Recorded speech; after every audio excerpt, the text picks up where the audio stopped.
just the presentation. I will start in a second.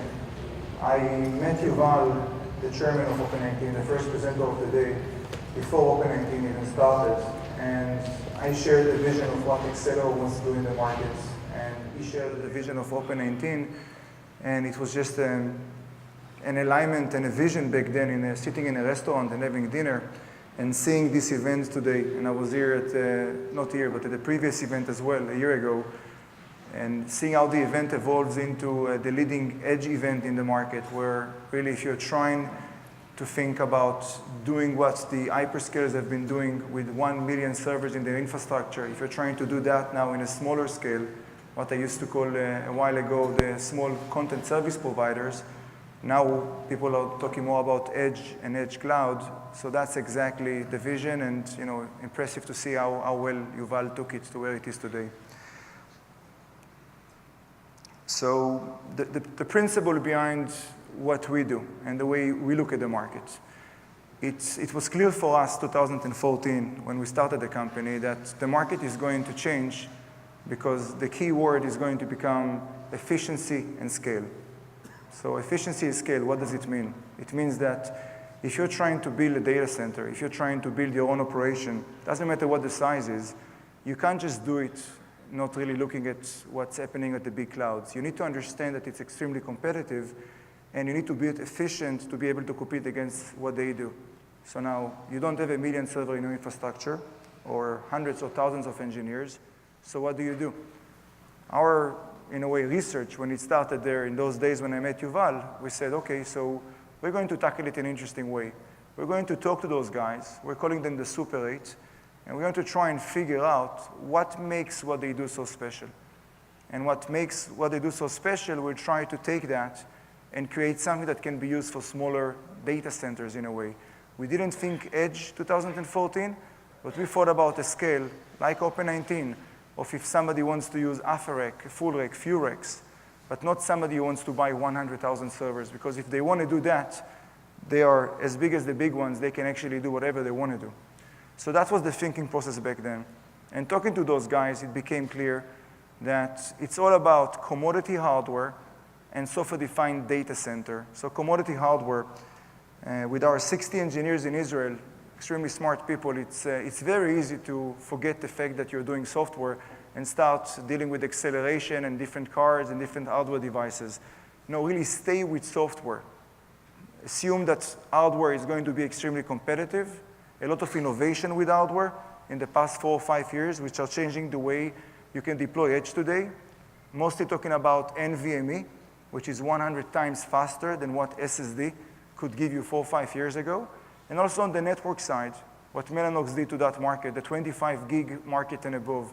So again, customers being able to use interconnects, which are 100 times faster today than it was 4 or 5 years ago. So using commodity hardware, really using that and not going into the phase of trying to build your own accelerations. And then it's a software-defined data center.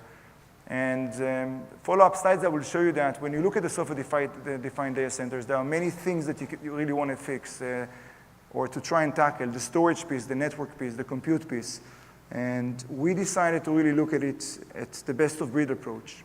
How do we do that in a way that will be not disruptive to our customers and will allow them to use any piece of hardware the most efficient way?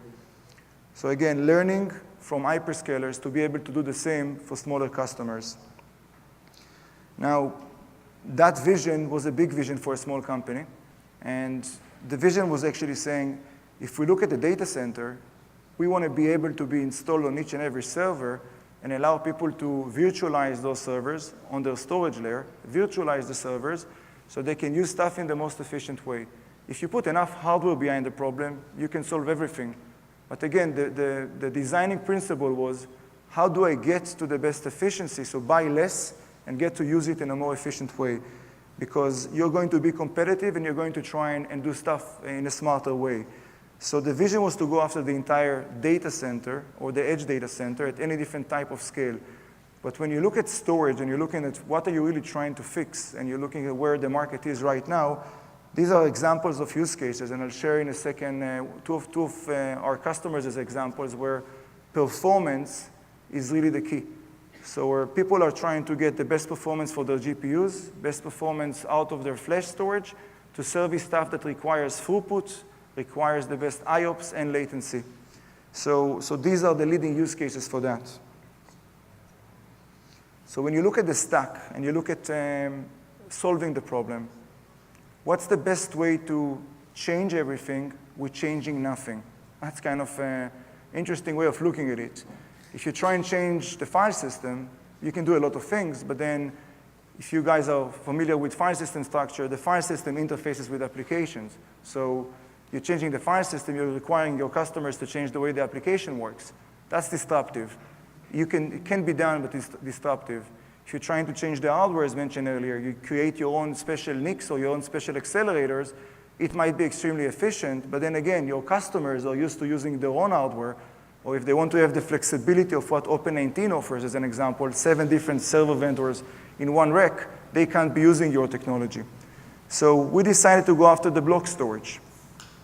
In a way, change the way the block storage is structured, utilizing NVMe over fabrics at any protocol, any connectivity level, either if it's converged or disaggregated, so not even force a decision to see if you want to have dedicated resources or just share it all.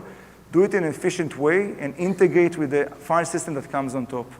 If you can do that, if you can give the customers all of those benefits at any size, at any scale, then you can get to optimal performance and you can get to optimal efficiencies with the customer really changing nothing. Right? So we did partner with the leading companies which are a part of Open19. Yesterday, and I'm proud to share that it was announced that Mellanox invested in the company, among other memory vendors and CPU vendors. But the key was to really use the innovation of those vendors who are innovating again and again in the market and figure out how are we going to make it easier for customers to use all that improvement in performance without really changing anything. So again, innovation without the disruption. Examples. Toito is a good example for an edge approach of a service provider where it's a customer that decided that he wants to service his customers with better performance than anyone else. Again, thinking about competitive market. He wants to be able to service virtual environments where he will be able to offer performance and scale and efficiencies which are better than the other service providers. And they got to crazy numbers when we announced it of 10 or 20 times better performance based on what they did previous to that. So again, Toito is an approach of change your infrastructure end to end. More interesting or more buzzy lately, it's about machine learning and AI using GPUs.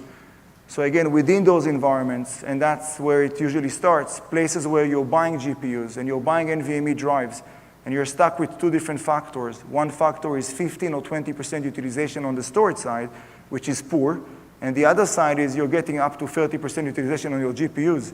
If you can't get the data to the GPUs, you're not going to be very efficient the way you work and the way you scale. So again, it's extremely well works for those type of environments. And the cloud customers we work with, and InstaDeep is another example of a small provider that has designed his own AI cloud and offering services, is exactly that.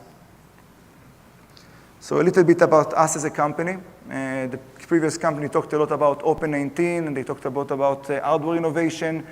I'm happy to say we don't do any hardware. It's all software defined. We started 5 years ago. It's about the network and the storage network. So how do you get to connect all the devices in the most efficient way? A team of engineering in Israel and customers in different type of verticals that you can see here. And maybe one last point. Yesterday, this week is, I guess, an exciting week. We were also awarded the Red Herring Award, Red Herring 100.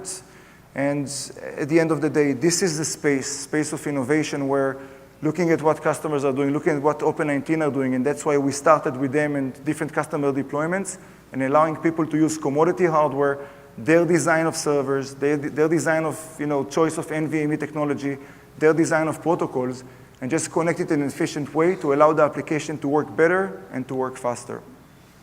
That's about it. Thank you very much for your time, and have a great rest of the day. Thank you.